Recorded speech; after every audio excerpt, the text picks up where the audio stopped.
Hello friends and welcome to chess lecture of Santosh memorial chess academy. आज इस video में हम देखेंगे कि एक सामान्य खिलाड़ी किस तरीके से फिडे रेटिंग अचीव करके एक प्रोफेशनल प्लेयर बन सकता है।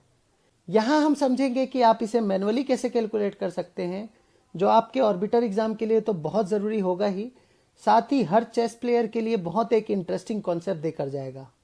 फिडे रेटिंग की मदद से वर्ल्ड के सभी प्रोफेशनल प्लेयर्स को एक कॉमन परफॉर्मेंस सिस्टम में लाया जाता है, ताकि उनके स्किल्स वो कितना अच्छा खेलते हैं इसके बारे में एक बहुत ही सिंपल तरीके से समझा जा सके। इस कॉन्सेप्ट को सबसे पहली बार एक जाने माने चेस प्लेयर आर्पेड इलो ने इंट्रोड्यूस किया था फिडे को, और इसी वजह से इस रेटिंग पॉइंट्स को हम इलो पॉइंट्स भी बोलते हैं। एक खिलाड़ी के लिए फिडे रेटिंग लिस्ट में अपना नाम देखना उसके लिए चेस की पहली सक्सेस मानी जाती है, क्योंकि इसे खुद फिडे ने अवार्ड की है, जो कि एक इंटरनेशनल बॉडी है चेस की। मुझे इस लिस्ट में अपना नाम देखने में 9 साल की मेहनत लगी, 1970 इलो पॉइंट्स के साथ, जब मैं 15 साल का था। आई होप इतना मोटिवेशन काफ़ी है आपके लिए कि अगर आप एक अनरेटेड प्लेयर हैं तो आइए सीखिए कि पेपर में एक रेटेड प्लेयर कैसे बना जाता है, ताकि कोरोना लॉकडाउन के बाद जब आप अच्छा परफॉर्मेंस करें टूर्नामेंट में तो आप अपनी इनिशियल रेटिंग खुद कैलकुलेट कर सकें। एक अनरेटेड से रेटेड प्लेयर बनने के लिए आपको कुछ चीज़ें ध्यान में रखना होगा। जैसे आप जो टूर्नामेंट खेल रहे हो ये इंश्योर करें कि वो फिडे अप्रूव टूर्नामेंट होंगे। इसके लिए आप AICF की वेबसाइट चेक कर सकते हैं कि ये पर्टिकुलर टूर्नामेंट फिडे टूर्नामेंट है या नहीं। साथ ही आपको उस टूर्नामेंट में कम से कम 5 फिडे रेटेड प्लेयर से खेलते हुए एटलीस्ट आधा पॉइंट स्कोर करना है। जब आप आधा पॉइंट स्कोर करते हैं उस समय पर आपके अपोनेंट के साथ में आपका एक परफॉर्मेंस होगा रेटिंग का, जो कि 1000 से ज़्यादा होना चाहिए। यहाँ आपको एक इम्पॉर्टेंट बात ध्यान में रखनी है कि आपके रेटिंग कैलकुलेशन का रिकॉर्ड फिडे तब से रखना शुरू करेगी जब से आपने किसी टूर्नामेंट में किसी पर्टिकुलर रेटेड प्लेयर के अगेंस्ट स्कोर किया होगा। फॉर एग्जाम्पल, अगर आप अपने पहले टूर्नामेंट में 4 फिडे रेटेड प्लेयर से खेलकर सभी गेम्स हार जाते हैं और नेक्स्ट टूर्नामेंट में 2 रेटेड प्लेयर से खेलकर दोनों से ही जीत जाते हैं, तो भी यहाँ पर आप फिलहाल रेटिंग के लिए एलिजिबल नहीं होंगे। ऐसा इसलिए होगा क्योंकि फिडे ने आपके पहले टूर्नामेंट का कोई भी रिकॉर्ड नहीं रखा, क्योंकि आपने उस टूर्नामेंट में किसी भी रेटेड प्लेयर के अगेंस्ट स्कोर नहीं किया था।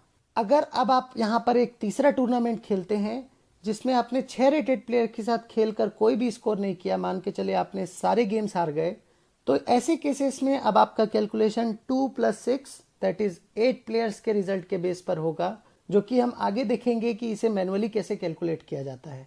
सो पूरी कहानी को कैप्सूल में लेते हुए, एक खिलाड़ी का रेटिंग कैलकुलेशन उसी टूर्नामेंट से शुरू होगा जहां उन्होंने ड्रॉ या विन किया हो।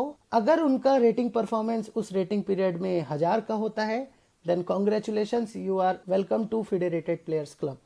एक खिलाड़ी की इनिशियल रेटिंग कैसे कैलकुलेट होती है, इसके लिए हम एक बहुत ही सिंपल एग्जांपल की मदद लेंगे, जिसमें उन्होंने एक रेटिंग पीरियड में ये 6 खिलाड़ियों के साथ में खेला है। यहाँ पर ऑब्वियसली 3 पॉसिबिलिटीज होंगी, या वो 50% स्कोर करेंगे, या 50% से ज़्यादा, या 50% से कम। इन तीनों ही केसेस के लिए सबसे पहले आपको रेटिंग एवरेज कैलकुलेट करना होगा। रेटिंग एवरेज सिंपल एक मैथ का फॉर्मूला है, जिसमें आप जितने भी अपोनेंट्स के पॉइंट्स हैं आप उसे सम करके जितने खिलाड़ियों के साथ उन्हें खेला उसको डिवाइड कर देंगे। Here it comes rating average age 1200। आइए एक एक केसेस को डिस्कस करते हैं। अगर मान के चले खिलाड़ी ने 50% स्कोर किया है, तो ऐसी स्थिति में जो उसका एवरेज रेटिंग होगा वही उसका इनिशियल रेटिंग होगा।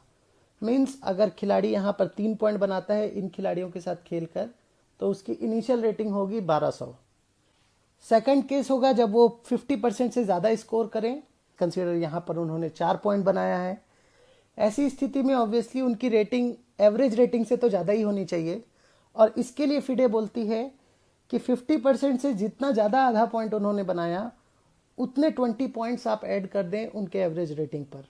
इन दिस केस क्योंकि उन्होंने 4 पॉइंट बनाया है और 50% है 3 पॉइंट, तो हर आधा पॉइंट के लिए उन्हें 20 मिलेगा। The new rating would be 1200 + 20 + 20, that means the new rating would be 1240, और ये एक खिलाड़ी की नई रेटिंग होगी। जो तीसरा केस है वो ये है कि जब एक खिलाड़ी ने 50% से लेस स्कोर किया हो।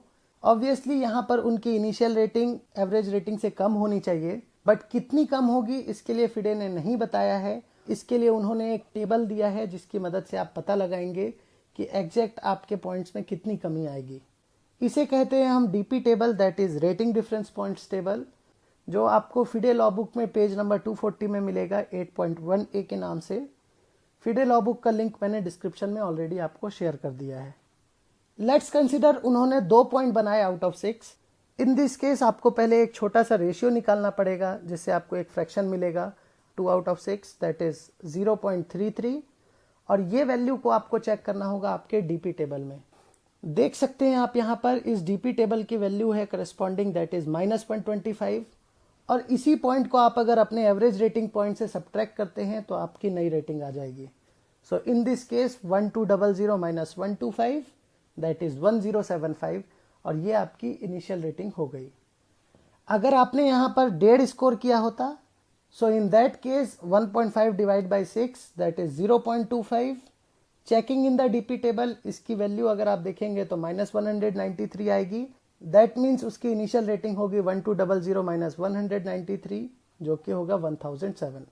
यहाँ पर ध्यान रखें, अगर उनकी रेटिंग 1000 से कम होती, सो इन दैट केस भले ही उनके पास में 6 खिलाड़ियों के अगेंस्ट 1.5 पॉइंट का रिजल्ट है, बट क्योंकि उनका रेटिंग परफॉर्मेंस 1000 से ऊपर नहीं था, इसलिए वो एलिजिबल नहीं होते उस पर्टिकुलर रेटिंग पीरियड में रेटेड प्लेयर बनने के लिए।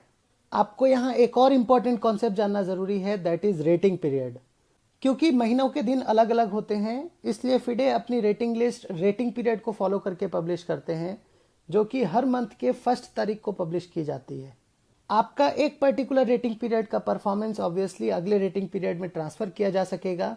जैसे मान के चले कोई टूर्नामेंट 30 सितंबर को फिनिश होता है, ऐसे स्थिति में पॉसिबल नहीं है कि फिडे आपके डेटा को इमीडिएटली मैनेज कर सके, इसलिए वो इंश्योर करेगी कि अगर आप रेटिंग के लिए एलिजिबल हैं तो आपकी रेटिंग अक्टूबर की लिस्ट में नहीं बल्कि नवंबर मंथ की लिस्ट में आएगी, बिकॉज उसने आपके रिकॉर्ड्स को ट्रांसफर कर दिया है सितंबर से अक्टूबर के लिए, और वो इंक्लूड करेगी आपके अक्टूबर के रिजल्ट्स को भी। सो आई होप आपको ये कॉन्सेप्ट बहुत अच्छी तरीके से समझ में आया होगा। ये बहुत ही सिंपल है, बस आपको 3 चीजें ध्यान रखनी है कि कोई खिलाड़ी रेटिंग कैलकुलेशन के लिए एलिजिबल है तो इन दैट केस पहले उसका एवरेज निकालेंगे, जिसे RA कहा जाता है। 3 केसेस आएंगे यहाँ पर। अगर 50% स्कोर होता है तो जितना RA है उतना ही आपका इनिशियल रेटिंग होगा। अगर 50% से ज्यादा है तो हर एक 50% स्कोर के बाद किए गए ड्रॉ को आप 20 पॉइंट से ऐड करेंगे उसके एवरेज रेटिंग में, और अगर 50% से कम है तो ऐसे केसेस में एवरेज रेटिंग में कितना कम होगा ये आपको डीपी टेबल से कैलकुलेट करना होगा। अगर एट द एंड जो रिजल्ट आता है वो 1000 से ऊपर है, इन that case he is eligible for FIDE rating. आपके एक्टिविटी के लिए मैंने 2 रिजल्ट कार्ड रेफरेंस के लिए रखा है, जिसमें आपको ये चेक करके बताना है कि ये रेटिंग कैलकुलेशन के लिए एलिजिबल होंगे या नहीं होंगे, और मुझे कमेंट बॉक्स में इसे बताएं। We will come back with rating change calculation. Till then, thank you and have a nice day.